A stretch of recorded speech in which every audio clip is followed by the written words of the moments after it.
Hey everyone, this is my next video in the How to Read the Bible little mini series of videos that we've been putting together. And today I want to take a little bit more time than I have done in the previous few videos because I want to try and give you three foundational ideas that, to be honest, if I'd have known when I was growing up, would have helped me to really understand the Bible so much better and would have saved me from kind of misinterpreting passages. These three ideas come from the Reformers, so people like Martin Luther and John Calvin, and they're kind of ideas that help almost work as like guardrails to make sure that the way we're reading the Bible is accurate and is helpful. So the first guiding principle is this: when you're reading the text, as you're exploring, say you're reading Luke's Gospel and you're reading a particular passage, what is the natural sense of this passage? You see, God has chosen to speak to us through paragraphs, through sentences, and through words. God's chosen to reveal himself through language. And so one of the important principles of Bible reading is that we don't take words out of context, but we don't also mystify phrases. The writer was writing in real language. Again, I want to encourage you to think about this. Imagine for a moment that you've received a letter from somebody. If you received a letter in the post, you would read that as a letter and you wouldn't take some of their phrases and mystify them. They're writing to you. It's the same with Scripture. Scripture is to be understood as via the natural sense. So when you read the text, what's the most natural reading of that particular passage? That's the first guiding rail. Don't lose the natural sense of the passage.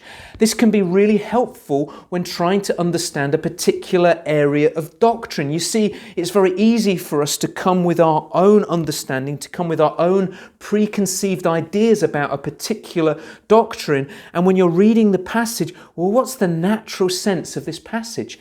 Am I trying to force an idea into this passage, or am I allowing the passage to speak for itself?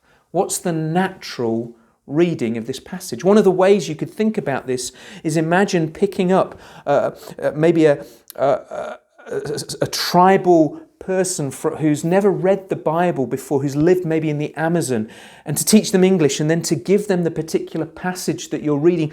What would they say this particular passage is all about? Because they would be reading the natural sense rather than some preconceived idea about it. So what's the natural sense when you read this passage? The second idea that I really want you to get hold of, and the second kind of guiding rail to make sure that we're reading the Bible well, is what's the original sense or the original intent. You see, the passages of the Bible were once written by an original author, and that original author was writing for a particular audience. And so our responsibility as the reader is to try and get into the head of the original author and to understand the original audience, because that will help us to then understand the text. So, who wrote the passage? Who was it? Dr. Luke wrote Luke. Who was Luke? Well, he was a doctor, and he was writing the Gospel of Luke to really try and give careful evidence to the life and death and the resurrection of Jesus. Whom did Dr. Luke write to? Were they Jews? Were they Gentiles? Was it a mixed group? Were they saved? Were they not saved? Were they mature Christians? Were they immature Christians?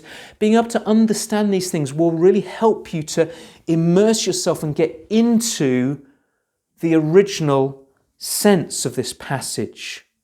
What was the reason for writing this particular passage? Often the Bible writers will give you an indication for why they wrote this. It's good to try and understand that so that you can kind of understand, okay, he's writing for this reason. Now I need to read this particular text in light of that reason. So why did the author write this particular passage?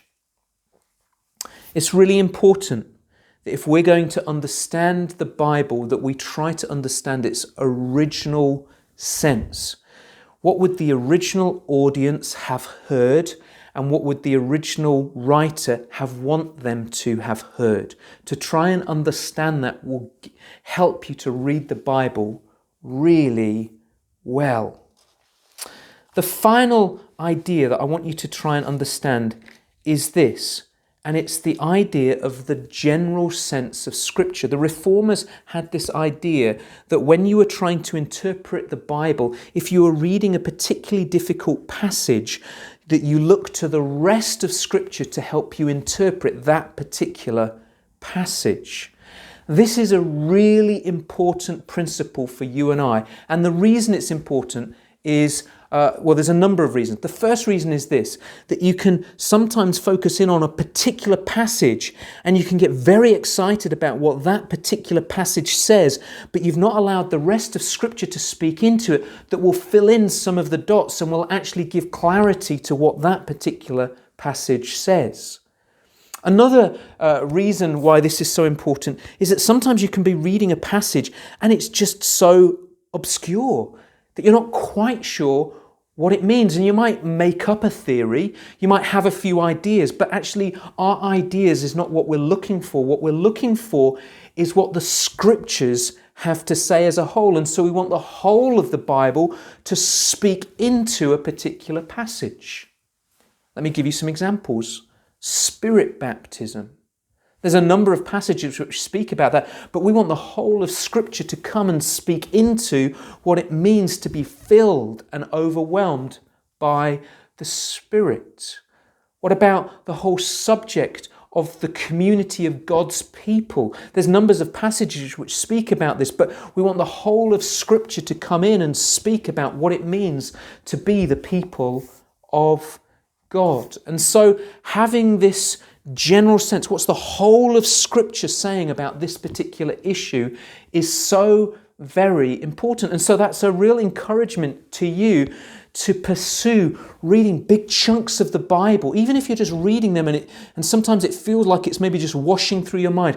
You'll be able to grab hold of things, and the more you do that, and over the more years that you do that, you'll be able to hang together lots of these ideas so that when you're reading some of these particularly difficult passages, you'll go, but that passage speaks about this, and that passage speaks about this, and that passage speaks about that. And friends, there are tools out there to help you with this. There's concordances, and now there's websites where you can draw the data in very quickly, but don't rely upon those tools. I want to encourage you to look at what the whole of Scripture says about particular subjects. So there's three big ideas. There's the natural sense. What's the natural reading of this passage? What's the original sense of this passage? If you were one of the original hearers, what would you have been hearing, and what would the original author have been wanting you to hear? And then finally, what's the general sense? What does the whole of the Bible say about this particular subject?